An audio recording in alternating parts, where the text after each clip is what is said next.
अज्ञानतिमिरान्धस्य ज्ञानाञ्जनशलाकया चक्षुरुन्मिलितं येन तस्मै श्रीगुरवे नमः।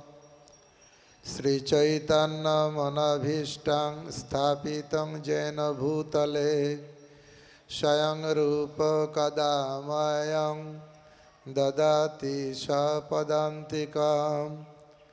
वन्देऽहं श्रीगुरो श्रीयुतपदकमलं श्रीगुरुन् वैष्णवांच श्रीरूपं साग्रजातं सहगण रघुनाथान्वितं तं सजीवं साद्वैतं सावधूतं परिजनसहितं कृष्णचैतन्यदेवं श्रीराधाकृष्णपादान् सहगण ललिता श्रीविशाखान्वितस्य।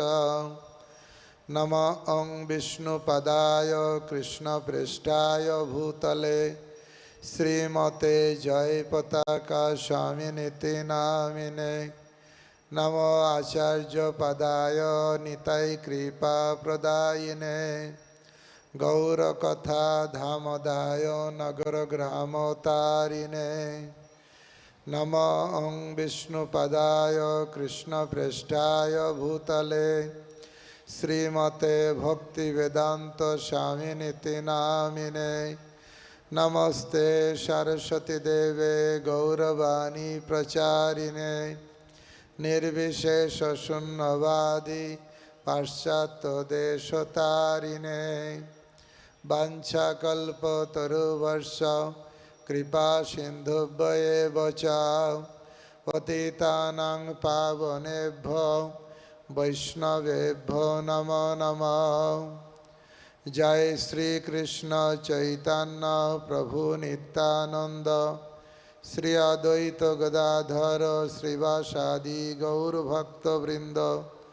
हरे कृष्णा कृष्ण कृष्ण हरे हरे हरे राम राम राम हरे हरे। এই প্রদীপটা নিয়ে আবার মন্দিরে রেখে দিন। হরে কৃষ্ণ যার হাতে প্রদীপ ওইখানে রেখে দিন, ওইখানে রেখে দিন। বাংলা কথা শুনে নিন, ওখানে রেখে দিন। হরে কৃষ্ণ কৃষ্ণ কৃষ্ণ হরে হরে হরে রাম রাম রাম হরে হরে। হরে কৃষ্ণ কৃষ্ণ কৃষ্ণ হরে হরে হরে রাম রাম রাম হরে হরে। তো আমরা আজ যাত্রা ইস্কন মন্দিরে এসেছি। এই প্রদীপটা সরিয়ে নাও তো, নিয়ে যাও তো, এই প্রদীপটা নিয়ে যাও। বাংলা বুঝতে পারে না এরা, নিয়ে যান। हरे कृष्ण कृष्ण कृष्ण हरे हरे हरे राम राम राम हरे हरे। हरे कृष्ण कृष्ण कृष्ण हरे हरे हरे राम राम हरे हरे। আমরা আজ দুপুরে যাত্রা ইস্কন মন্দিরে এসেছি।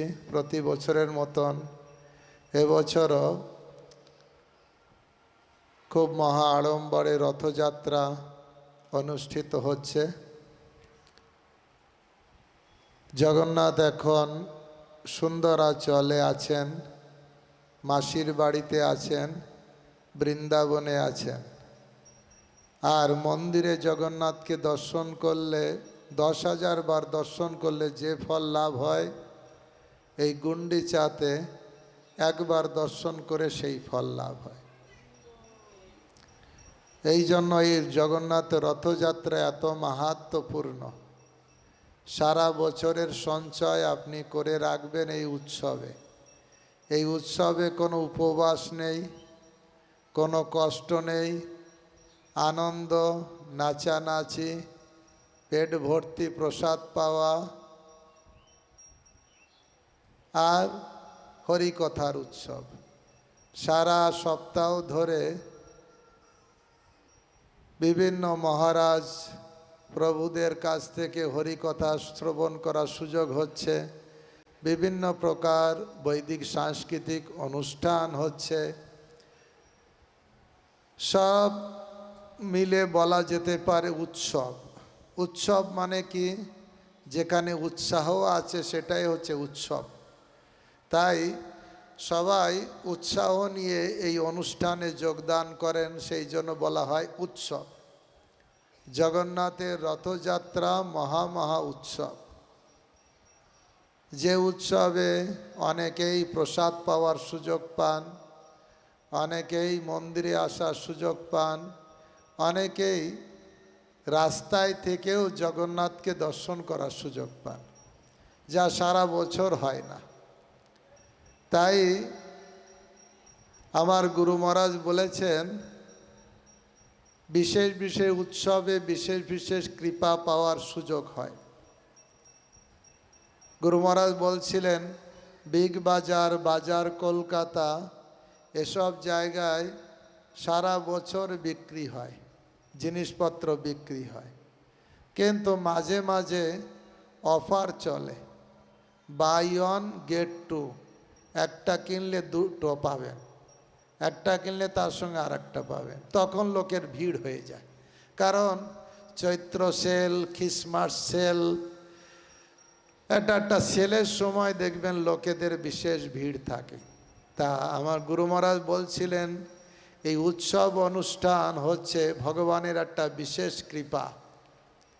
ভগবান সারা বছরই কৃপা করেন, কিন্তু এই জন্মাষ্টমী, এই রাধাষ্টমী, এই সব সময় এই সব বিশেষ বিশেষ অনুষ্ঠানে বিশেষ বিশেষ ভগবানের কৃপা লাভের সুযোগ হয়। আর সেই জন্য মানুষ এত ঐকান্তিকতা নিয়ে এই উৎসবে যোগদান করেন। এই উৎসব পুরীতে অনুষ্ঠিত হয়। জগন্নাথ সারা বছর থাকেন নীলাচলে, আর এই 8 দিনের জন্য যান বৃন্দাবনে। গতকাল আপনারা দেখেছেন হেরা পঞ্চমী উৎসব হয়েছে, কারণ জগন্নাথ স্নান যাত্রার পরে 15 দিন ধরে অনবসর কালে ছিলেন। তারপরে জগন্নাথ লক্ষ্মী দেবীর অনুমতি নিয়ে বলেন, আমি আজ যাচ্ছি, কালকে ফিরে আসব। এই বলে জগন্নাথ লক্ষ্মী দেবীর অনুমতি নিয়ে তিনি যান, সঙ্গে বলরাম যান, সঙ্গে সুভদ্রা যান। যাওয়া গেলেও জগন্নাথ বলেছিলেন, আমি আজ যাব, কালকে ফিরে আসব। কিন্তু বৃন্দাবনে রাধারানীকে পেয়ে আর ফেরেন না। অনেক দিনের পরে কৃষ্ণের সঙ্গে বৃন্দাবনে রাধারানীর দেখা হয়েছে, সে এক আনন্দ উৎসব।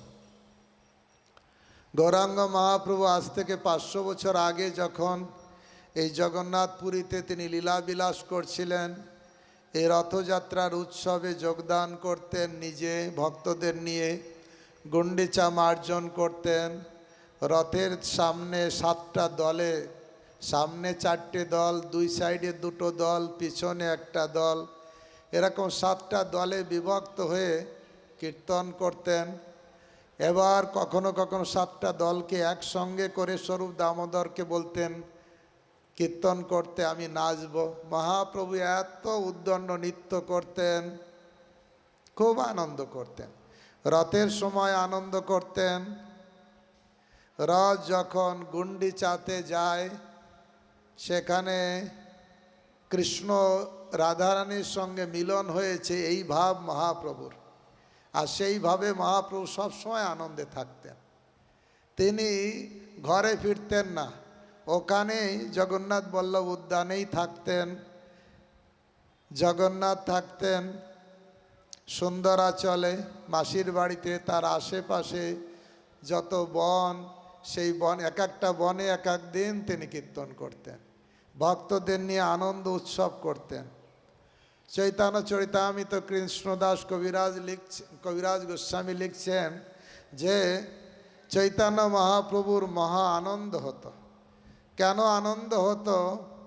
এই আনন্দ কারণ রাধা কৃষ্ণের মিলন হয়েছে।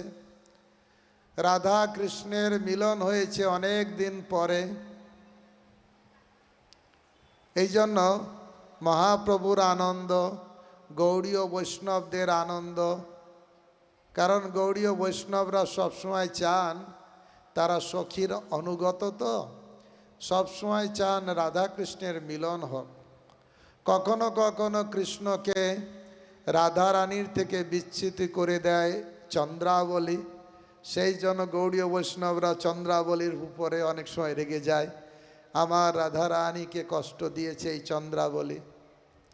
একদিনের ঘটনা এরকম, রঘুনাথ দাস গোস্বামী বৃন্দাবনে ভজন করতেন, আর ওনার নিয়ম ছিল প্রতিদিন একজন ব্রজবাসী আসতেন, ওনাকে একটা ডোনাতে করে মাঠা দিতেন, ওই একটু মাঠা খেতেন, সারাদিন শুধু ভজন করতেন, আর কিছু খেতেন না।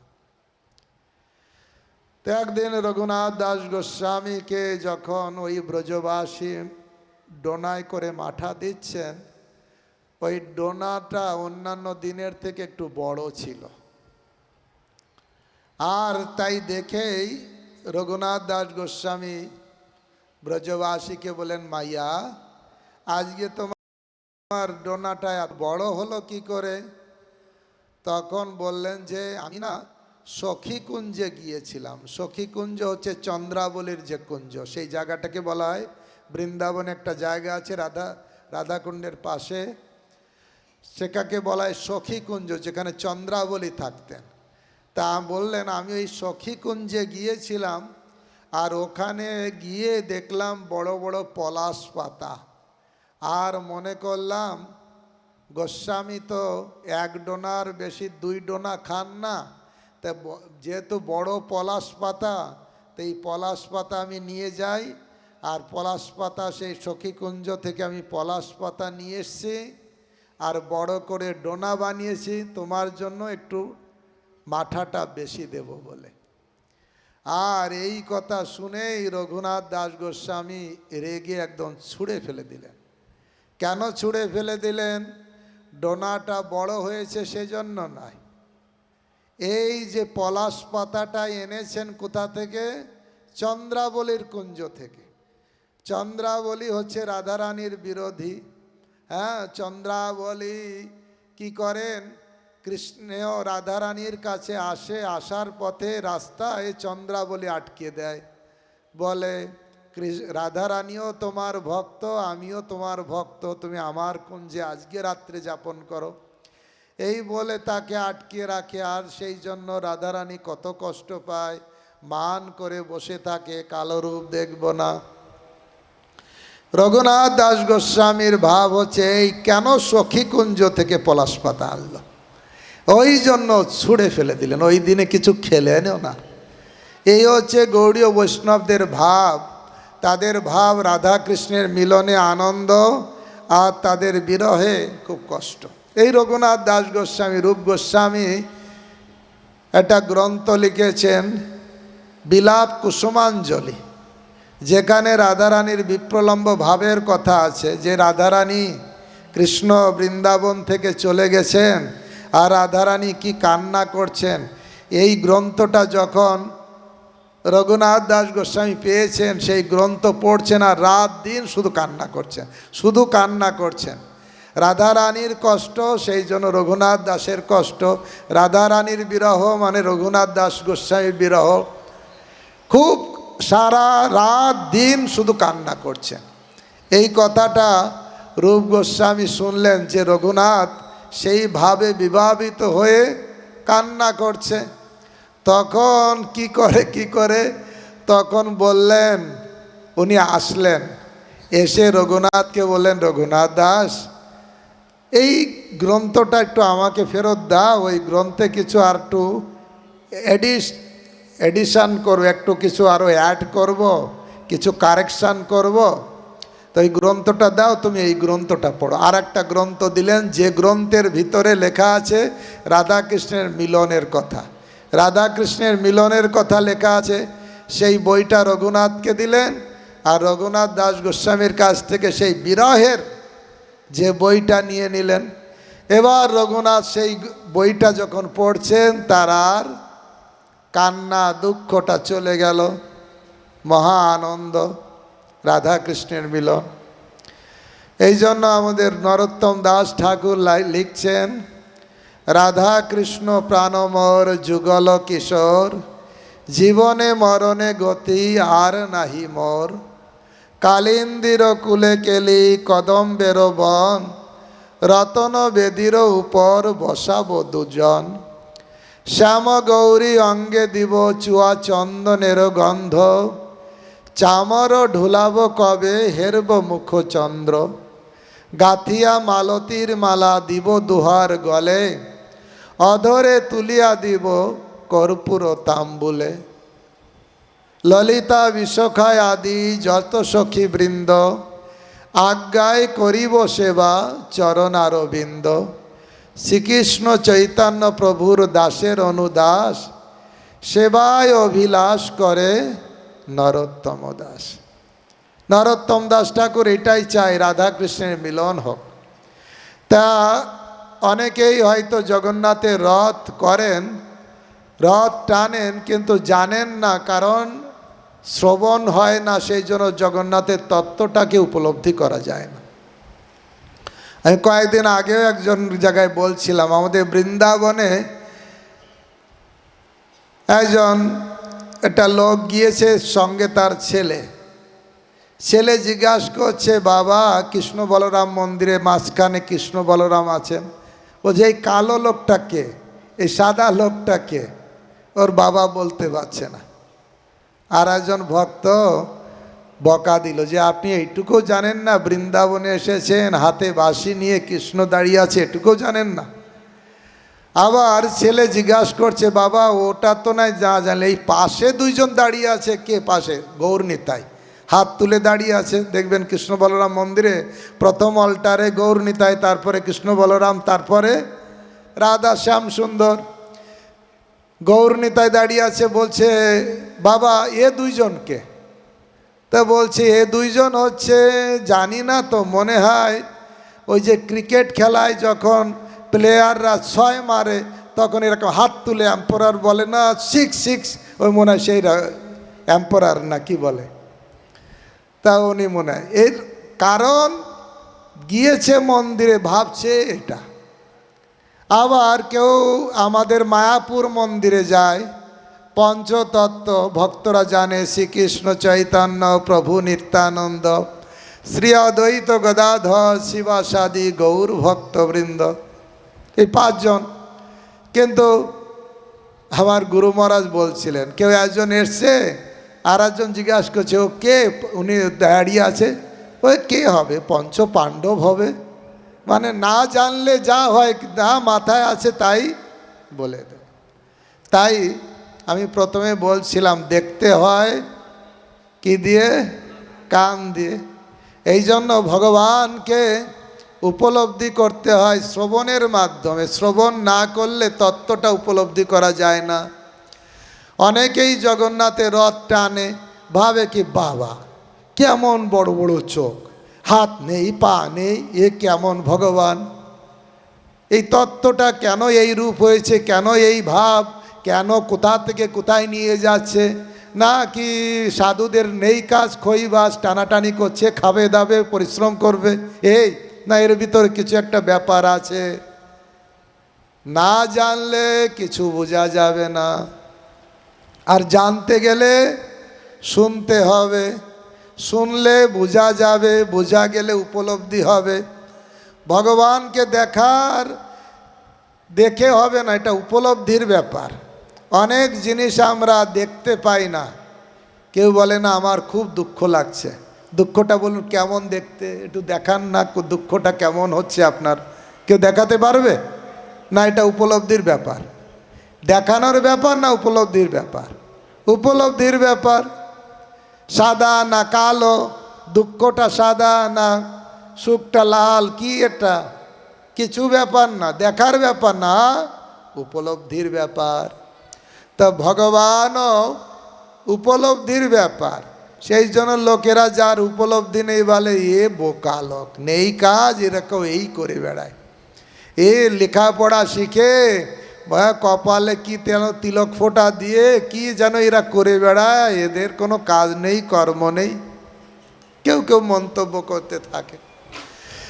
বিষয়টা হচ্ছে তা নয়, উপলব্ধির বিষয়, উপলব্ধির মাধ্যমে। এই জন্য ভক্ত যারা তারা ভগবানকে উপলব্ধি করেন, তারা জানেন জগন্নাথ এখন কোথায় আছেন। জগন্নাথ আছেন দ্বারকায় নয়, বৃন্দাবনে আছেন। আর বৃন্দাবনে রাধারানীর সঙ্গে তিনি অন্তরঙ্গ লীলাতে আছেন। আর সেই লীলা আনন্দদায়ক লীলা। এই জগতে মানুষ আনন্দ খোঁজে, কিন্তু জানে না আনন্দের উৎসটা কোথায়। এই জগতে ভগবান হচ্ছে সচ্চিৎ আনন্দময়। সৎ মানে নিত্য, চিৎ মানে জ্ঞানময়, আনন্দ মানে আনন্দময়। ভগবানের ভিতরে পূর্ণ জ্ঞান আছে, নিত্যত্ব আছে, আর পূর্ণ আনন্দ বিরাজমান। আমরা যদি আনন্দ পেতে চাই, অবশ্যই আনন্দময় যে ভগবান তার সঙ্গে কানেক্টেড হতে হবে। আমরা যদি জীবনে আলো পেতে চাই, যেমন ইলেকট্রিসিটির কানেকশানে আসতে হবে। ঘরে আলো জ্বালাতে চাই, অবশ্যই তারে তারে যে পাওয়ার হাউসের সঙ্গে যোগ আছে সেই তারের সঙ্গে কানেক্টেড হতে হবে, তাহলে ঘরে লাইট জ্বলবে। ঠিক আমাদের জীবনে যদি আমরা আনন্দ পেতে চাই, অবশ্যই ভগবানের সঙ্গে সম্পর্ক যুক্ত হতে হবে। ভগবান হচ্ছে আনন্দময়, সচ্চিদানন্দ বিগ্রহ। একবার জার্মান থেকে একজন রিপোর্টার এসেছেন ভগবান সম্পর্কে জানার জন্য। আর ভারতবর্ষে বিভিন্ন জায়গায় তারা ভ্রমণ করেছে। করার পরে তিনি ভ্রমণ করে তারপরে যখন ফিরে যাচ্ছেন, এয়ারপোর্টে বসে আছেন, তখন ভারতের একজন রিপোর্টার জিজ্ঞাসা করছেন, আপনি তো এসেছিলেন ভগবান সম্পর্কে জানতে, আপনি কি জানতে পেরেছেন? হ্যাঁ, ভগবানকে জানতে পেরেছি। কাকে মনে করেন আপনি ইনি ভগবান? অনেক দেব দেবতা আছে, অনেক রকম মঠ মন্দির আছে, আপনি কি জানলেন, কি সিদ্ধান্ত করলেন, এত তো রিসার্চ করলেন ভগবান সম্পর্কে? বলছেন আমি জানলাম যে কৃষ্ণ ভগবান। বলছে কেন? কৃষ্ণকে ভগবান আপনার ভালো লাগলো কেন? কোনো ইসকন ডিভোটি আপনাকে ব্রেন ওয়াশ করেছে নাকি? প্রিচিং করে অনেক সময়। বলছে না না, আমি বিভিন্ন মন্দিরে গিয়েছি, বিভিন্ন মন্দিরে গিয়ে দেখলাম কোনো মন্দিরে জিহ্বা বের করে আছে, জিহ্বা কামড়িয়ে ধরেছে, কিছু আফসোস করছে, কোনো জায়গায় খুব রুদ্র মূর্তিতে আছে। এসব দেখে মনে হলো আমরাও তো সংসারে টেনশানে থাকি, কখনো রেগে যাই, তাই তো আমরা ভগবান নই। কিন্তু ঘুরে ঘুরে যখন কৃষ্ণ মন্দিরে গেলাম, দেখলাম এই কৃষ্ণ কোনো টেনশান নেই, শুধু গার্লফ্রেন্ডকে নিয়ে বাঁশি বাজাচ্ছে। এই দেখে আমার মনে হলো ইনি আনন্দে আছে, ওনাকে দেখেই মনে হলো আনন্দ। কারণ আমরা সবাই আনন্দ চাই, এমন কারো কাছে যেতে হবে যে নিজেই আনন্দতে আছে। তা ভগবান কৃষ্ণ, তাকে বলা হচ্ছে রস বৈশ, সর্বরসাব্দিম সর্বরসৈক নিলয়। বেদে বলা আছে রস বৈশ, সমস্ত রস তার ভিতরে আছে। এই জগতে আপনারা কেউ বলতে পারবে না প্রভু কেশিদাসের রসগোল্লারও রস আছে, কিন্তু ওই রস খেলে আপনার বিরস হবে। এই জগতের যত রস আপনাকে একদিন কাঁদাবে। তার প্রমাণ রসগোল্লার রস ভালো লাগে, খান একটা দুটো, আরও দুটা চারটে খান, তারপরে আর খেতে ভালো লাগবে না। বলে না না না, আর খাবো না। আরও যদি বেশি খাবেন কি হবে? ডায়াবেটিস হবে, বিভিন্ন অঙ্গ প্রত্যঙ্গ নষ্ট হবে। এ হচ্ছে রেজাল্ট। ইন্দ্রতৃপ্তি অবৈধ মেলামেশা করতে ভালো লাগে, আপনি করবেন, বলা দিয়ে আপনাকে সাবধান বানিয়ে দেবে, সাবধান। তা সব জায়গায় সেখানে আপনার দুরারোগ্য ব্যাধি আসবে। আপনি খারাপ খাদ্য যা ইচ্ছা তাই খাবেন, সঙ্গে সঙ্গে আপনার রোগ এসে হাজির হয়ে যাবে। মাদকদ্রব্য বেশি সেবন করবেন, আপনার লিভারটা যাবে। যেটাই ভোগ সেটাই রোগ। আমাদের একজন মহারাজ বলেন, বেশি খাবি তো কম খা, যদি বেশি দিন খেতে চাস তাহলে কম খা। আর আর উল্টো যেটা বলছে, বেশি খাবি তো কম খা, কম খাবি তো বেশি খা। মানে অল্প দিন যদি খেয়ে তুই শেষ হয়ে যাবি, তাহলে যা বেশি করে খা। এই জগতের ভোগ হচ্ছে সেটা। আপনি ভোগে যাবেন, জীবনটা কালীপদ হবে। বলুন, রসগোল্লা 4টে ভালো লাগবে, 8টা ভালো লাগবে, তারপরে আরও 4টে ভালো লাগবে, তখন বলবে না না না খাবো না। কিন্তু 16 এই হরিনাম 1 মালা জপ করলে আনন্দ লাগবে, 4 মালা জপ করলে আনন্দ বাড়বে না কমবে? বাড়বে। 16 মালা জপ করলে আনন্দ বাড়বে না কমবে? আরও বাড়বে। 32 মালা জপ করলে আনন্দ বাড়বে না কমবে? আরও বাড়বে। 64 মালা জপ করলে আনন্দ আরও বাড়বে না কমবে? ডায়াবেটিস হবে না? না, বেশি হলে তো খারাপ হয়। কিন্তু হরিনাম বেশি করুন, সাধু সঙ্গ বেশি করুন, হরি কথা বেশি শুনুন, আনন্দ পাবেন, আরও আনন্দ পাবেন, আরও আনন্দ পাবেন। কোনো ডাউন আছে কোনো জায়গায় বিপরীত কোনো ফল পাবেন না। কিন্তু জগতের যা যা আপনি ভোগের একটা লিস্ট করুন, এই দিয়ে মানুষ ভোগ করে, অবৈধ মেলামেশা, মাদক দ্রব্য, ভালো মন্দ খায়, যা ইচ্ছা তাই খায়, আর সবই আর রেজাল্ট দিয়ে দেখুন কি? ক্যালকাটা মেডিকেলে এমার্জেন্সি হসপিটাল, তার রেজাল্ট। একজন আমাদের মহারাজ বলছিলেন, আপনি যান ক্যালকাটা মেডিকেল হসপিটালে, এমার্জেন্সি যারা মৃত্যুর সঙ্গে পাঞ্জা লড়ছে তাদের রিসার্চ করুন, কেন তাড়াতাড়ি এমার্জেন্সিতে ভর্তি হয়েছে? যে পাপ কর্ম শাস্ত্রে নিষেধ করা হয়েছে সেটা তারা বেশি করেছে। তারা বেশি করে আমিষ আহার করেছে, তারা বেশি করে মাদকদ্রব্য সেবন করেছে, অথবা বেশি করে অবৈধ মেলামেশা করেছে। এইরকম যারা পাপে বেশি যুক্ত হয়েছে তারা তাড়াতাড়ি হসপিটালাইজ হয়েছে, মৃত্যুর সঙ্গে পাঞ্জা লড়ছে। কিন্তু আধ্যাত্মিক জগতে ভগবানের প্রসাদ খান, এত সাত্বিক প্রসাদ যা ভগবানকে ভোগ নিবেদন করা হয়, এত দূর খাবেন, খাওয়ার পরে রাত হতে হতে বলবেন আবার প্রসাদ পাই, তাই কি না? আর বাইরের কিছু খাবার খাবেন, খেতে গেলেই পাপ করতে হবে। কিছু মনে করবেন না, আমি ভাগবতমে পড়ছিলাম, তাৎপর্যে লিখছেন, কেউ যদি ভগবানের ভজন করতে চায় তার খরচা লাগে না, সহজেই ভগবানকে পেতে পারে, সহজে আনন্দময় জগতে থাকতে পারে। কি ভগবান বেশি কিছু ডিমান্ড করেননি। কি বলেছেন গীতাতে? পত্রং পুষ্পং ফলং তোয়ং যমে ভক্তা প্রযোচ্যতি।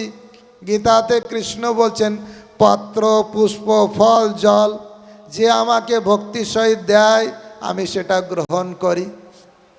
তাহলে দেখুন, ভগবানকে আপনি যদি ভালোবাসতে চান তাহলে আপনাকে খুব খরচা করতে হবে। তুলসী পাতা কি খুব খরচা লাগে? কত জায়গায় তুলসী গাছ, আপনি পত্র নেন, পত্রং পুষ্পম, পুষ্প তো রাস্তার দু সাইড দিয়েও কত সুন্দর সুন্দর পুষ্প ফুটে আছে। আপনি পয়সা না থাকলে তাও অসুবিধা নেই, আপনি সকালে একটু মর্নিং ওয়াকে বেরোন, দেখবেন রাস্তার পাশে কত পুষ্প ফুটে আছে, আপনি নিতে পারবেন বিনা পয়সায়। পত্রং পুষ্পং ফলং, ফল ছোটোখাটো ফল আপনি পেতেই পারেন, ঘরে ফল থাকতেই পারে। আর পত্র পুষ্প ফলম তোয়ম, জল, জল গঙ্গা জল আপনার কি কষ্ট আছে, খরচা আছে, কিছু লাগে না। এগুলো দেবেন ভগবানকে, অস্নামি আমি গ্রহণ করব। তাহলে এর জন্য কি আপনাকে কঠোর পরিশ্রম করতে হচ্ছে, আপনাকে খুব কষ্ট করতে হচ্ছে না, কিন্তু এর ফলস্বরূপ তাড়াতাড়ি আপনি ভগবত ধামে চলে যেতে পারবেন। তাই ভগবত ধামে যাওয়া সহজ, কিন্তু বরঞ্চ নরকে যেতে গেলে কষ্ট করতে হয়। কি ফল?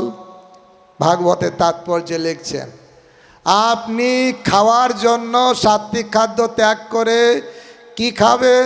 আমিষ খাবেন। আর আমিষের দাম বেশি না নিরামিষের দাম বেশি? নিশ্চিত আমিষের দাম বেশি।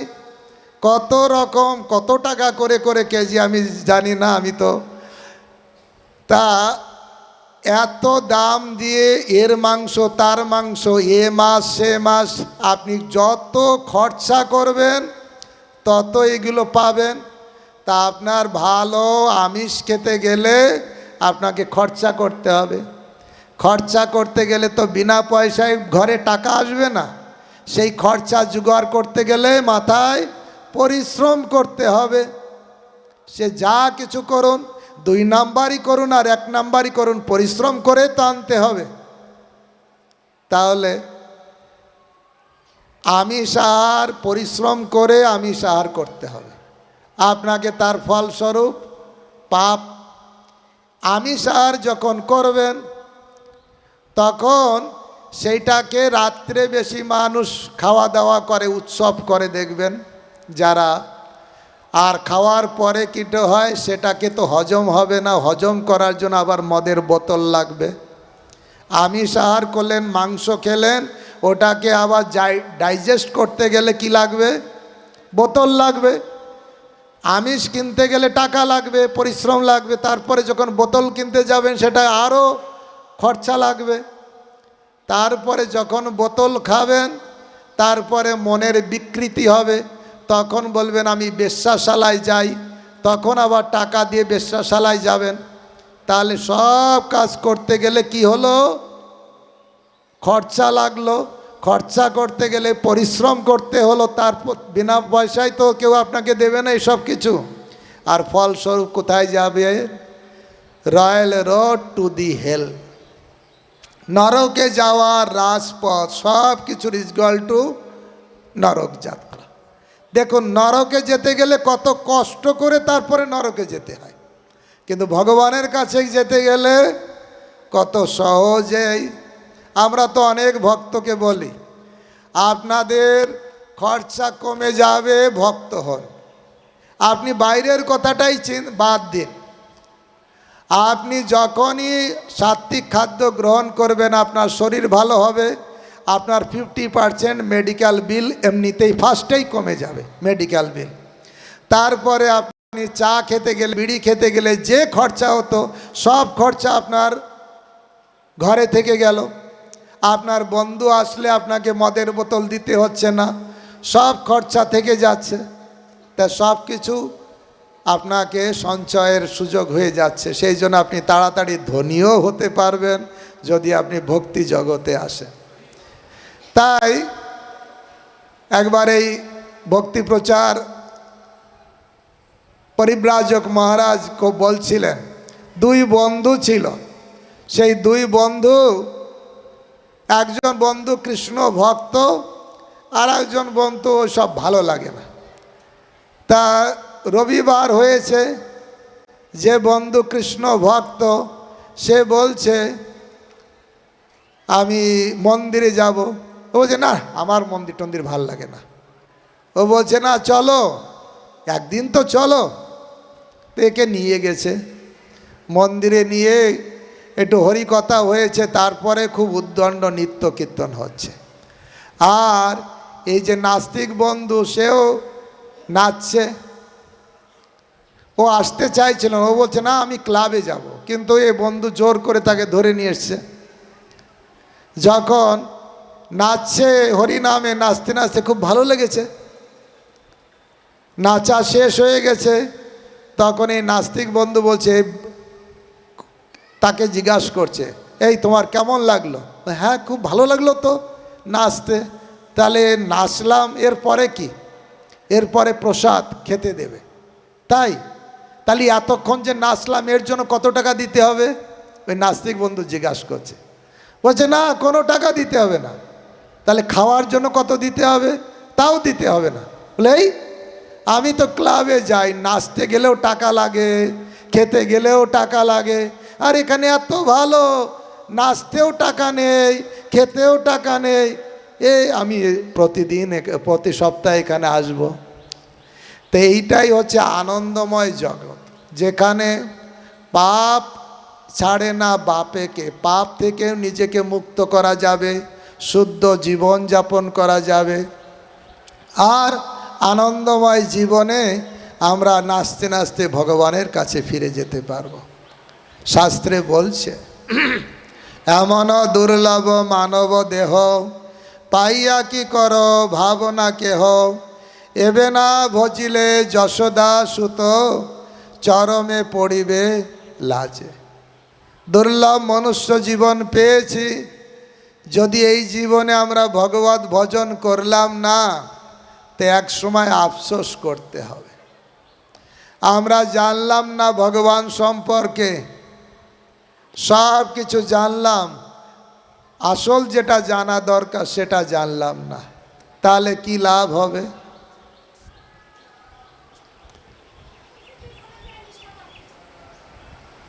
লাভ হবে কি, একটা অনেক কিছু জানা হলো, জেনে আসল লাভের লাভ সেটা হলো না। প্রভুপাদ একটা সুন্দর উদাহরণ দিয়েছেন। এটা একজন শিক্ষিত ব্যক্তি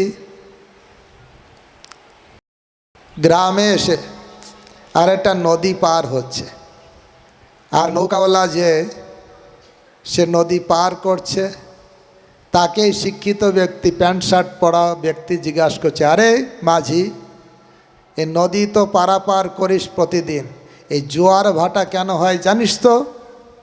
বলছে না না না বাবু, আমি কোনোদিন স্কুল কলেজে যাইনি, আমি তো এসব কিছুই জানি না। মূর্খ মাঝি, তোর জীবন 4 আনাই বৃথা। বলে আর কি করব, গরিব ঘরে জন্ম নিয়েছি, লেখাপড়া তো শিখলাম না, আমার জীবন বেকার, তা কী হবে?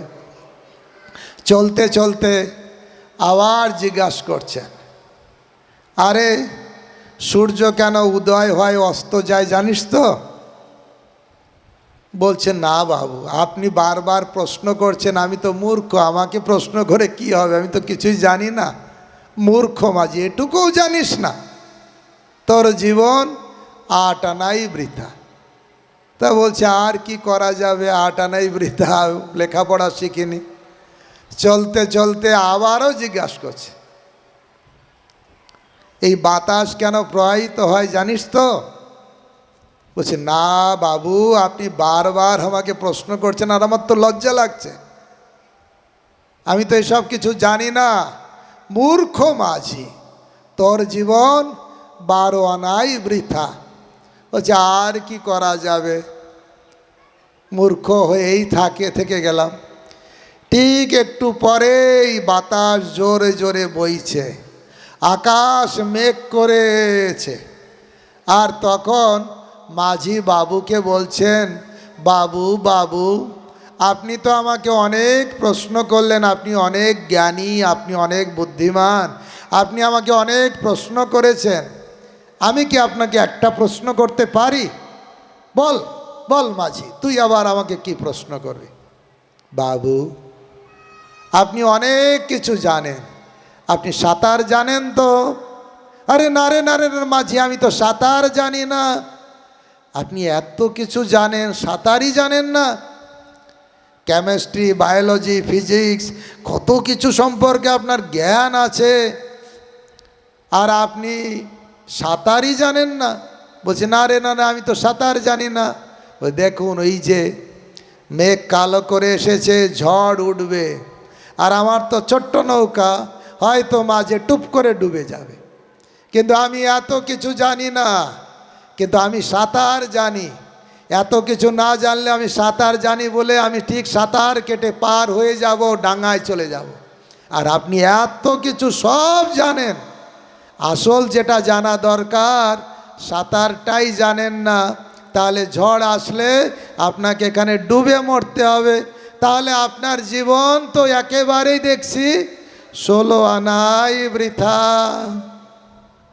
এই উদাহরণ দিয়ে ইস্কনের প্রতিষ্ঠাতা আচার্য ছিল প্রভুপাদ বলতেন, আমরা এই জগতে অনেক কিছু জানলাম, অনেক যোগ্যতা সম্পন্ন হলাম, কিন্তু ভব নদী পার হয়ে যাওয়ার পন্থাটা জানলাম না। অনেক কিছু জানলাম, এটা জানলাম, সেটা জানলাম, বাড়ি কি করে তৈরি হতে হয় সেটা জানলাম, প্লেন কি করে তৈরি করে, অ্যাটম বোমা কি করে তৈরি হয় সব জানলাম, কিন্তু জানলাম না ভব নদী কি করে পার হতে হয়। তাহলে জীবনটা কত আনা বৃথা হবে? 16 আনাই বৃথা। ছিল প্রভুপাদ তাই বলতেন।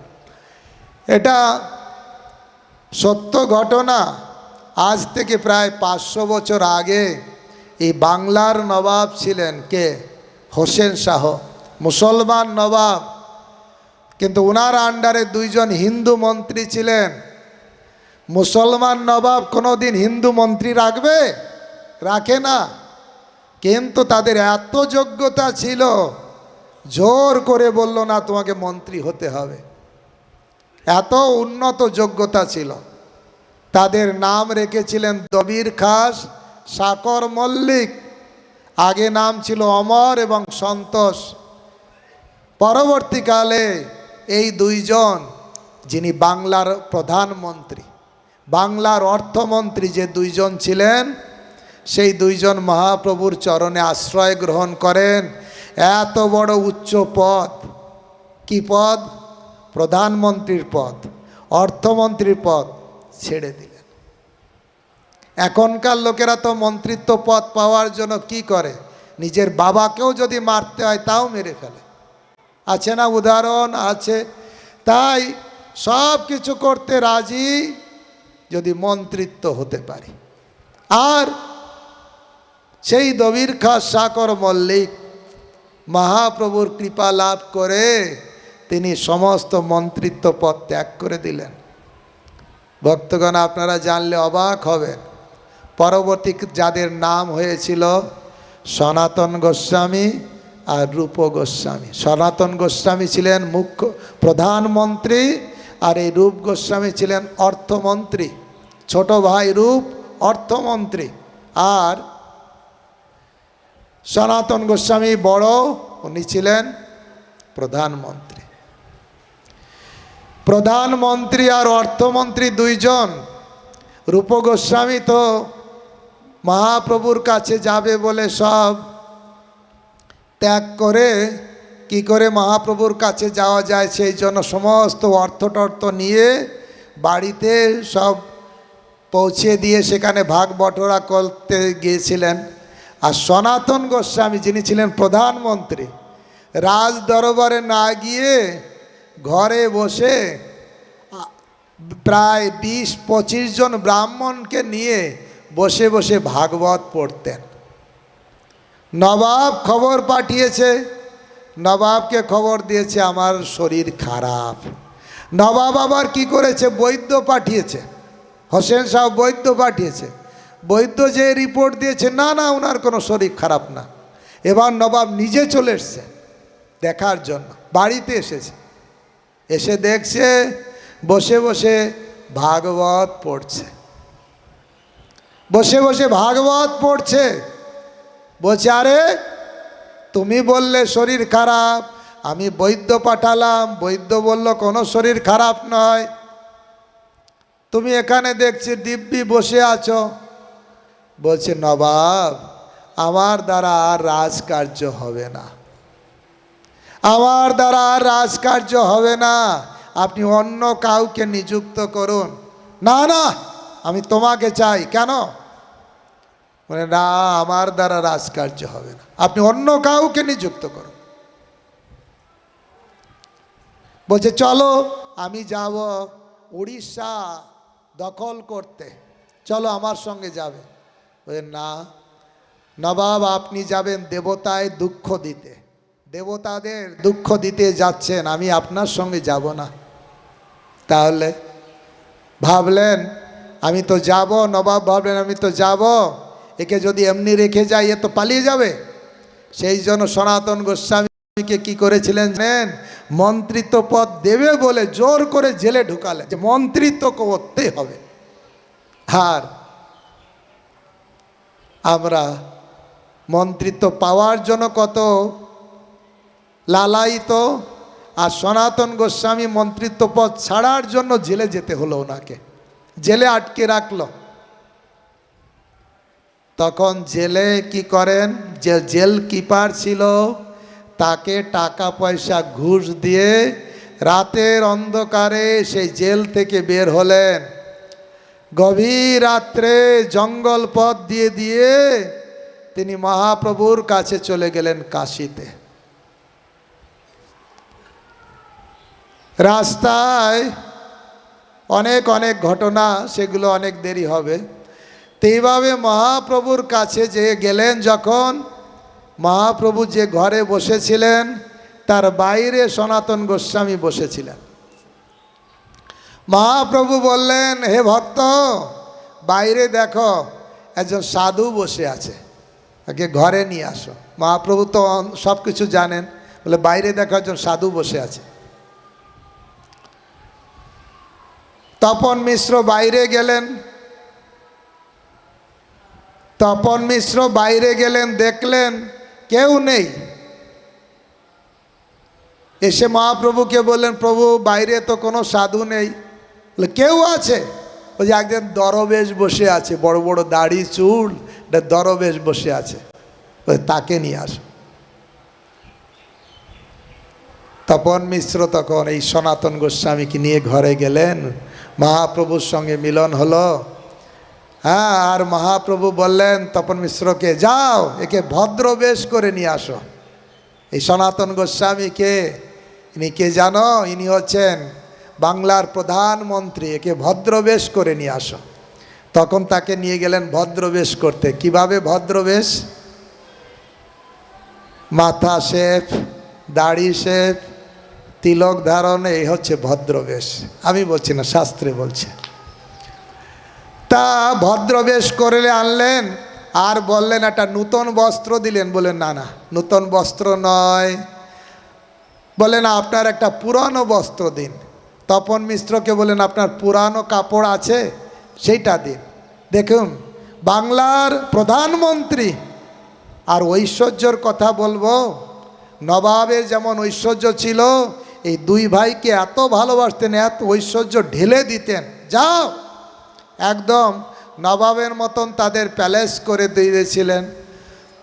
তাদের সব রকম সুযোগ, অর্থ থেকে শুরু করে সব রকম সুযোগ দিয়েছিলেন, সব সুযোগ দিচ্ছিলেন, কিন্তু সব কিছু পরিত্যাগ করে চলে আসলেন। ত্যক্তা তূর্ণমশেষ মণ্ডল শ্রেণী সদা তুচ্ছবৎ ভূত্তাদীন গণেশ কৌ কৌপিন কান্থাশ্রিত। পুরানো কাপড় পরলেন, একটা নিচে পরলেন, একটা ধুতি দুই ভাগ করলেন, হাফটা নিচে পরলেন, হাফটাও গায়ে দিলেন। যিনি অত বড় প্রধানমন্ত্রী, এইরকম, কিন্তু ওনার গায়ে একটা ভোট কম্বল ছিল। আসার সময় হাজিপুরে, বিহারের হাজিপুরে ওনার ভাগ্নে শ্রীকান্ত সনাতন গোস্বামীকে একটা ভোট কম্বল দিয়েছিলেন। যখন উনি দেখতে পেয়েছিলেন মামাকে, তো ওনাকে একটা ভোট কম্বল, দামি কম্বল দিয়েছিলেন। আর সনাতন গোস্বামীর গায়ে সেই ভোট কম্বলটা ছিল। আর ভোট কম্বল, কিন্তু মহাপ্রভু দেখছেন, বারবার তাকাচ্ছেন। কি তাকাচ্ছেন? দেখছেন সনাতন গোস্বামী পুরানো ধুতি একটা পড়েছে, হাফ গায়ে দিয়েছে, এটা ভালো, কিন্তু চোখ যাচ্ছে বারবার ওই ভোট কম্বলের প্রতি। আর সনাতন গোস্বামী তো প্রধানমন্ত্রী ছিলেন, বিচক্ষণ, মহাপ্রদৃষ্টিতেই বুঝতে পারলেন। সনাতন গোস্বামী চলে গেলেন ওই গঙ্গার পাড়ে। দেখলেন সেখানে এক ধোপা কিছু কম্বল শুকাতে দিয়েছে, কাঁথা শুকাতে দিয়েছে। তা তখন তাকে যে বললেন, আপনি দয়া করে আমার এই দামি কম্বলটা নিয়ে একটা ছেঁড়া কাঁথা দেবেন। তখন সঙ্গে সঙ্গে বললেন, আপনি কি আমার সঙ্গে মস্করা করছেন? আপনি দেখতে তো ভদ্রলোক, আপনি এরকম কথা বলছেন কেন? মানে ভাবছে মনে হয় ঠাট্টা করছে।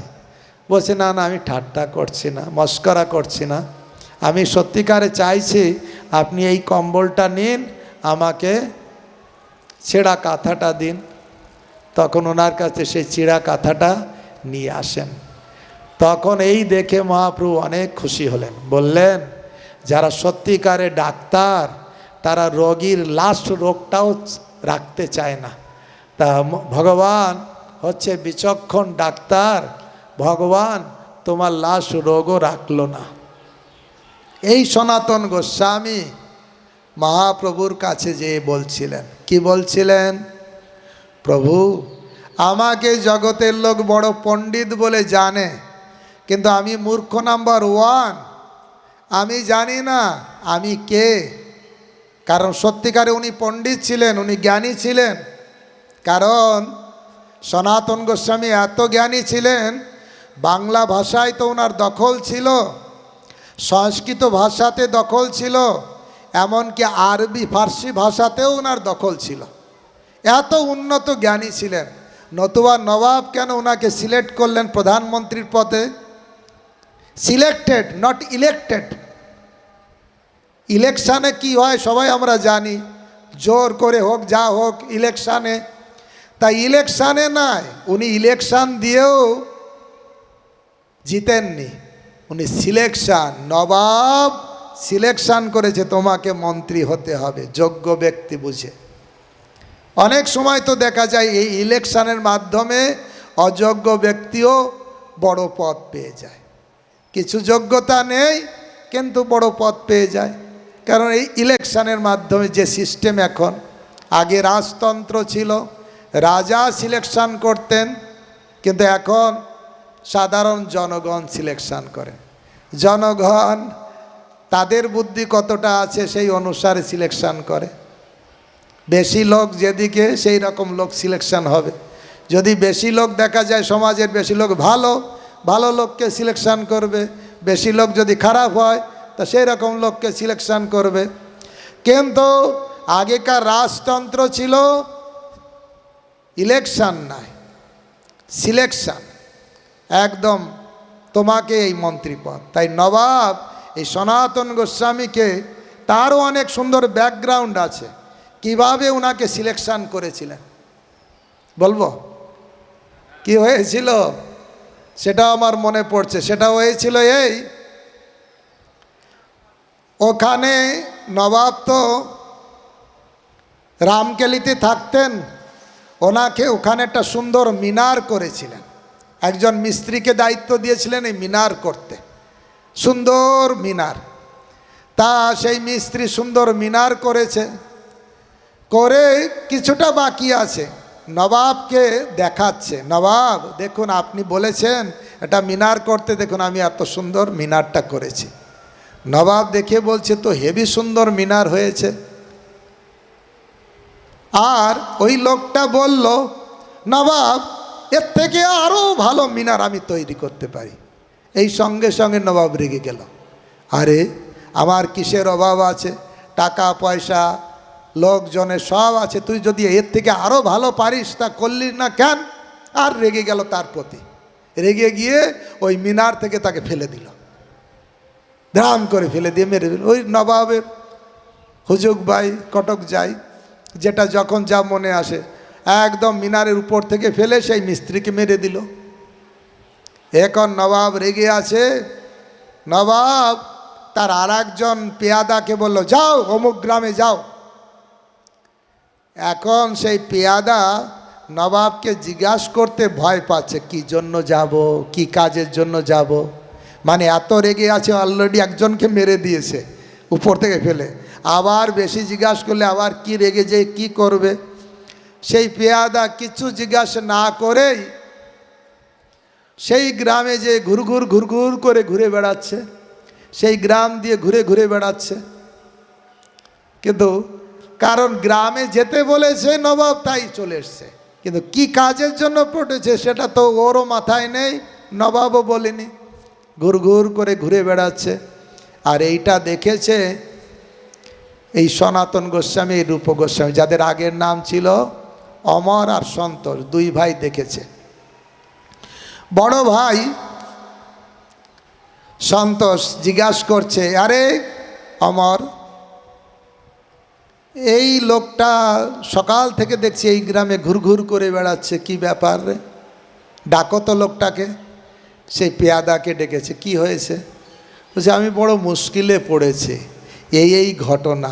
মিনার থেকে মিস্ত্রিকে ফেলে দিয়েছে, এখন আমাকে অর্ডার করেছে এই গ্রামে আসতে। এই গ্রামে যে কী জন্য আসতে বলেছে আমি জানি না, আসতে বলেছে তাই আমি এখানে এসেছি, ঘুরঘুর করছি। কি যে করব আমি নিজেও বুদ্ধি নেই, আর নবাবও কিছু বলিনি। তখন সব ঘটনা শুনে সনাতন গোস্বামী বুঝতে পারলেন যে আসলে মিনারের কিছু অংশ কাজ বাকি আছে, আর বাকি সেই কাজগুলো ফুলফিল করতে গেলে ভালো মিস্ত্রি দরকার, আর এই গ্রামেই ভালো মিস্ত্রি পাওয়া যায়। আর সেই জন্য নবাব একে পাঠিয়েছে ওই গ্রামে যাও, কিন্তু বলিনি মিস্ত্রি আনতে। কিন্তু তাই সনাতন গোস্বামী তখন তাকে সাজেশান দিলেন যে তুমি কি করো, এখান থেকে ভালো দুইজন মিস্ত্রি নিয়ে যাও, যে ওই মিনারটা সুসম্পন্ন করতে পারে, ওটা নবাবের কাছে নিয়ে যাও। তুই ঠিক নবাবের কাছে ভালো দুইজন মিস্ত্রি নিয়ে গেছে নবাব, এই দুইজন মিস্ত্রি। তখন নবাব খুব খুশি হয়ে গেছে, পার এই তোর তো অনেক বুদ্ধি, হেভি তো বুদ্ধি। আমার মনে আছে আমি তো তোকে ওই গ্রামে যেতে বলেছিলাম, কি জন্য যেতে বলেছিলাম তা তো বলিনি। তো তোর হেভি বুদ্ধি, শুধু যেতে বলেছে বলেই তুই ভালো দুইজন মিস্ত্রি নিয়ে চলে এসছে, তোর তো হেভি বুদ্ধি। বলছে, নবাব এসব বুদ্ধি আমার মাথায় না, ওইখানে একটা লোক আছে যার নাম অমুক, সে আমাকে এই বুদ্ধি দিয়েছে, সেই জন্য এই করেছে। বলছে তাকে ডাকো। তখন তাকে ডেকেছে। তখন বুঝতে পারলেন ইনি খুব বিচক্ষণ ব্যক্তি। তখন বললেন, তুমি আমার মন্ত্রিসভায় মন্ত্রী হতে হবে। বলছে, না না না, আমি হতে চাই না, না হলে আমি হিন্দুদের উপরে আরও বেশি অত্যাচার করব, তোমাকে দরকার আমার। তখন হিন্দুদের উপরে অত্যাচার যাতে একটু কম হয়, সেই জন্য উনি রাজি হয়েছিলেন, মন্ত্রিত্ব পদ নিয়েছিলেন। এই সনাতন গোস্বামী খুব বুদ্ধিমান ছিলেন, বাংলায় দক্ষতা, সংস্কৃততে দক্ষতা, এমনকি আরবি ফার্সি ভাষায় দক্ষতা ছিল। কিন্তু মহাপ্রভুর কাছে এসে কি বলছেন, হে প্রভু, আমাকে সবাই জ্ঞানী বলে জানে, কিন্তু আমি মূর্খ নাম্বার 1। আমি সব জানলেও আমি একটা জিনিস জানি না। কি জানি না? সব জানি, কিন্তু আমি জানি না কে আমি, কেন মোর যারে তাপত্রয়, ইহা নাহি জানি মোর কইছে হিত হয়। চৈতন্য চরিতামৃতের মধ্য লীলায় দেখবেন, সেখানে সনাতন গোস্বামী প্রশ্ন করেছেন, আমি কে, কোথা থেকে এসেছি, মৃত্যুর পরে যাব কোথায়। আমি সব জানলেও এই আসল জিনিসটাই জানি না, নিজেকেই জানি না। আর নিজেকে যদি না জানবো আমি, আমার জানার তার কতটা মূল্য আছে বাকি জানার।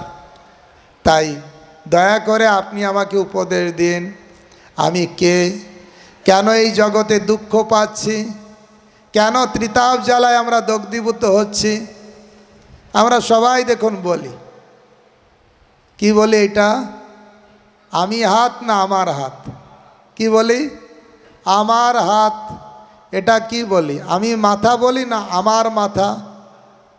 আমার হাত মানে আমি আলাদা, আমার হাত আলাদা।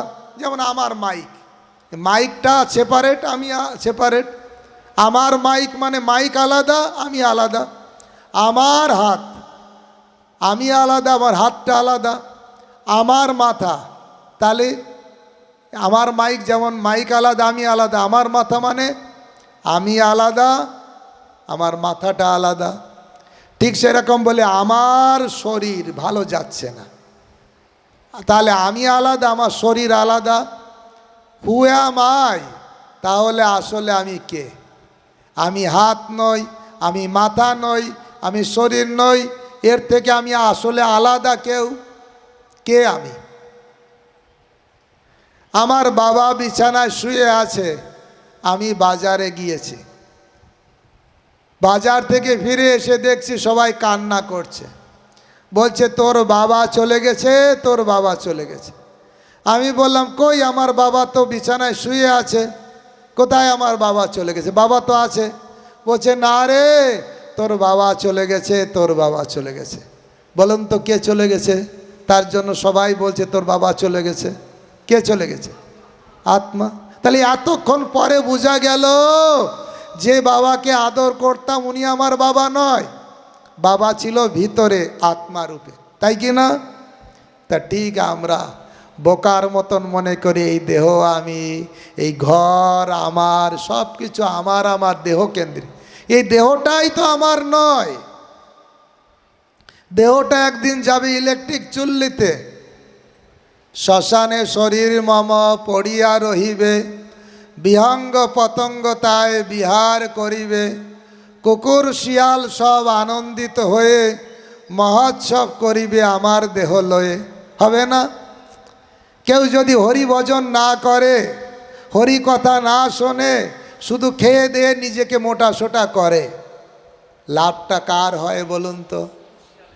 কুকুর শিয়ালের লাভ হয়, মোটা সোটা বডি আমাদের আজকে ফিস্ট হবে। সারা জীবন কুকুর বিড়ালের জন্যই করা উচিত না নিজের জন্য করা উচিত বলুন তো? চাচা আপন প্রাণ বাঁচা, এ তো বাংলায় কথা। নিজে বাঁচলে বাপের নাম, তার নিজের কথা একটু চিন্তা করা উচিত। আমার উন্নতি কি করে হবে? শুধু দেহের উন্নতি চিন্তা করলাম, কাপড় চোপড়ের উন্নতি চিন্তা করলাম, কিন্তু নিজের উন্নতি চিন্তা করলাম না, তাহলে লাভটা হলো কি? ইলেকট্রিক চুল্লিতে টাইমটা একটু বেশি লাগবে। টাইমটা যেরকম যে যত বেশি মোটা তার টাইমটা একটু বেশি লাগে। আমরা দেখি, কয়েকদিন আগেও আমরা গিয়েছিলাম, কখনো বলে এই সময় হয়ে যাবে, আবার দেখা যায় একটু বেশি, বলছে না না শরীরটা একটু মোটা সোটা তো সেই জন্য সময়টা বেশি লাগছে। লাভ শুধু সেটা। ভক্তগণ, এই যা দেখছি, শরীর দেহ ঘর বাড়ি, এই ডেকোরেশনের জন্য সারা জীবন অতিবাহিত করলাম, কিন্তু দেহের ভিতরে যে দেহি আছে তার জন্য কি করলাম? একটা লোক ছিল, সুন্দর একটা পাখি পুষেছে, আর পাখি পুষেছে প্রতিদিন কি করে, একদম ব্রাশ এনে পাখির খাঁচাটা প্রতিদিন পরিষ্কার করে, প্রতিদিন পাখির খাঁচাটাকে পরিষ্কার করে। একদিন দেখা গেল পাখিটা মরে পড়ে আছে। আরে আমি এত সুন্দর করে খাঁচাটা পরিষ্কার করি, পাখিটা মরে গেল কেন বলুন তো? মরে গেল কেন? পাখিটাকে খেতে দেয়া হলো না। ভক্তগণ, একটা সুন্দর আপনার মার্সিডিজ কার আছে, কোটি কোটি টাকা খরচা করে মার্সিডিজ কার কিনেছেন, ড্রাইভার না হলে এক চুলো চলবে? এত ওয়েল ডেকোরেটেড কার, মার্সিডিজ ভ্যান, কিন্তু ড্রাইভার না থাকলে যেমন এক ফোঁটাও চলে না। আপনার দেহ খুব সুন্দর, বিশ্ব সুন্দরী হলেন, সুস্বাস্থ্যের অধিকারী হলেন, ভিতরে আত্মাটা না থাকলে এক মুহূর্তও কেউ তাকে ঘরে রাখবে না। দেহ থেকে আত্মাটা চলে যাবে, দেহটা ডানলভ গদিতে থাকবে না, সুন্দর বাড়িতে থাকবে না, শ্মশানে যাবে। যাবে কি না? আপনি বললেন না না না, আমার বাবা না এই বাড়িটা করেছিল, আমার বাবা না এত কষ্ট করে এই ঘরটা করেছে, বাবাকে আর 2-4 দিন রাখি ঘরে। আপনি যদি রাখতে চাইবেন, সমাজের লোক আপনাকে পাগল আখ্যা দেবে। ওই কলকাতায় 2-1টা পেপারে দেখা গেছে না, হ্যাঁ, সাইকো। তা আপনি হয়ে যাবেন সাইকো, কিন্তু রাখতে পারবেন না। বলবে, অথবা কেউ বলবে আরে বাসি মরা হবে, তাড়াতাড়ি দিনের দিন শেষ করো। দিনের দিন আপনি পুড়িয়ে দিয়ে আসলেন বাবাকে, বাবার একটা সুন্দর ছবি বাড়িতে ঝুলিয়ে রাখলেন। দেখবেন রিসেন্টলি যারা মরে যায় না, তাদের একটা স্মৃতির জন্য একটা ছবি ঝুলতে থাকে, কিছুদিন তো ঝুলতে থাকে ঘরে। তারপরে নাতি নাতনি আসে, জিজ্ঞাসা করে তার বাবাকে, বাবা এই ছবিটা কার, এই ছবিটা? তখন তার বাবা বলে, এ জানো, তোমার দাদুর ছবি। এই বড় যে ব্যবসা, তোমার দাদুই ছিল প্রোপাইটার। এই যে কোটি কোটি টাকা ব্যাংক ব্যালেন্স, তোমার দাদুই করেছে, তোমার দাদুর ছবি এখানে ঝুলছে। নাতি কি বলে জানেন? হেট, যে মরে গেছে তার ছবি কেন ঝুলাচ্ছ? হটাও, শাহরুখ খানের ছবি ঝুলাও, সচিন তেন্ডুলকারের ছবি ঝুলিয়ে রাখো, বাড়িটা একটু অ্যারিস্টোক্রেট বলে মনে হবে। মরিয়ে গেছে যে তার ছবি কেউ ঝুলায়? বলুন তো, আপনার কোন বাড়িতে পূর্বপুরুষের ছবি ঝুলিয়ে আছে? কেউ মনে রাখে না, আর আপনাকেও মনে রাখবে না। আপনি যতই ভাবুন ছেলের জন্য করব, নাতির জন্য করব, 14 পুরুষের জন্য এমন কিছু করব, পায়ের উপর পা তুলে খাবে। কিন্তু আপনি যদি হরিভজন না করেন, আপনাকে তো জমপুরি যে ডান্ডা খেতে হবে, সে ডান্ডা একটাও মাটিতে পড়বে না, কেউ রক্ষা করবে না, কেউ আপনাকে রক্ষা করবে না। তাই ভক্তগণ, দুর্লভ মনুষ্য জীবন পেয়েছে। এই জীবন হচ্ছে হরিভজনের জন্য। কিন্তু মোবাইল আমাদের অনেক সময় সব নষ্ট করে দেয়। এই যে আমাদের বয়স্ক প্রভু, ওনাকে ওনার ছেলে মোবাইল দিয়েছে, আর ওনার মাথা খারাপ হয়ে গেছে। এই হরি কথা, এত ভালো ভক্ত, কিন্তু মোবাইল ওনার মাথা খারাপ করে দিয়েছে দেখছি। এই মোবাইল তো ওনার মাথা খারাপ করতে পারে, তাহলে সাধারণ মানুষের মাথা কত খারাপ করে দেয়, চিন্তা করুন। এই জন্য মোবাইল ভালো, হরি কথার সময় না। মোবাইল বন্ধ করে রাখতে হয়। সব সময় মোবাইল হলে আপনার মাথা খারাপ হয়ে যাবে, মোবাইল কনসাসনেস হয়ে যাবে, সব বেকার হয়ে যাবে। যা মোবাইল মানুষকে করছে, ইয়ং ছেলে মেয়েদের তো বিপদগামী করছে, এখন বুড়ো বুড়িদেরও ছাড়ছে না, তাদেরও অবস্থা খারাপ করে দিচ্ছে। এই জন্য সাবধান থাকতে হবে। এই জগতের অনেক কিছু টেকনোলজি আপনাকে কি করবে, কৃষ্ণের কাছ থেকে দূরে নিয়ে যাবে। আপনি বসে আছেন, এখানে থাকতে দেবে না। ঘরে যাবেন, আপনি সুস্থভাবে চিন্তা করতে পারবেন না, টেলিভিশন ইডিয়েট বক্সটা চালিয়ে দেবেন, আর আপনি কোন জগতেই যে চলে যাবেন, ভুলে যাবেন যে একদিন আপনাকে মৃত্যুবরণ করতে হবে, একদিন আপনাকে এই জগৎ থেকে চলে যেতে হবে। সব ভুলে যাবে, টেলিভিশন আপনাকে ভুলে দেবে, জগতের নাচ গান আপনাকে ভুলে দেবে, কিন্তু মরার সময় কেউ আপনাকে রেহাই দেবে না। বলবে না, টিভি বাবা তুমি আমাকে একটু রক্ষা করো। টিভি রক্ষা করবে? মোবাইল রক্ষা করবে? এই সব চা খাওয়ার বন্ধু, বিড়ি খেতে দেওয়ার বন্ধু, মদের বোতল দেওয়ার বন্ধু, কোনো বন্ধু রক্ষা করবে? কেউ। সেই জন্য ভগবান বলছেন, কেউ তোমার আসল বন্ধু নয়, বন্ধু হচ্ছে আমি। আমি বিনা বন্ধু আর কে আছে তোমার? ভক্তগণ, আসুন আমরা ভগবত ভজনের মাধ্যমে জীবনকে সার্থক করার চেষ্টা করি। এমন দুর্লভ জীবন বারবার আসবে না। বারবার মনুষ্য জীবন পাবো না, ভগবানকে উপলব্ধি করার সুযোগ হবে না। কুকুর বিড়াল শিয়ালের জীবনে তো সুযোগই নেই। হরিকথা শুনতে কারা আসে? মানুষ নামক উন্নত জীব। এই জন্য এমনও জনমে হরি না ভজিলি সে তুই মানুষও কবে। হ্যাঁ হ্যাঁ, আমি তো মানুষ, চোখ নাক কান আছে। মানুষও আকার হইলে কি হয়, করহ ভূতের কাম। মানুষ আকার হলেই তাকে মানুষ বলা যায়? এই মানুষই কি করছে? এই মানুষই অনেক কিছু করছে, আর মানুষই উন্নত জীবন যাপন করছে। তাই মনুষ্য জীবন লাভ করে শুধু আকার মানুষটাই হলে হবে না। মানুষও আকার হইলে কি হয়, করহ ভূতের কাম। নহিলে বদনে কেন না বলো শ্রীকৃষ্ণ গোবিন্দ নাম। মানুষ আকার হলেই মানুষ বলা যাবে না, শাস্ত্র দৃষ্টিতে মানুষ বলা হয়নি। কিন্তু যে ভগবত ভজন করে মানুষ।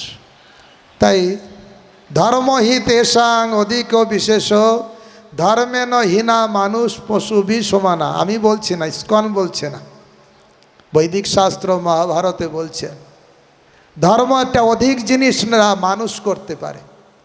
ধর্মবিহীন মানুষ পশুর সমান। যে মানুষের জীবনে ধর্ম নেই সেই চারটে কর্মই থাকে যা পশুর জীবনে করে: খাওয়া, ঘুমানো, বংশবিস্তার, আত্মরক্ষা। কিন্তু মানুষ হলেই আমরা এক্সট্রা কাজ ধর্ম করতে পারি। তাই মনুষ্য জীবনের আপনি খাওয়া দাওয়া সব করুন, তার সঙ্গে ধর্মটাকে রাখুন, তাহলে মানুষ বলে আখ্যায়িত হতে পারবে। হরে কৃষ্ণ কৃষ্ণ কৃষ্ণ হরে হরে, হরে রাম রাম রাম হরে হরে। তা আমি এখানে রাখছি। সবাই প্রসাদ পাওয়ার জন্য মনে হয় ব্যতিব্যস্ত হয়ে গেছে।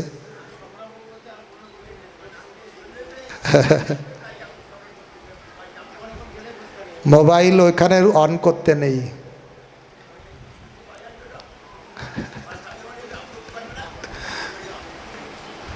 হরে কৃষ্ণ।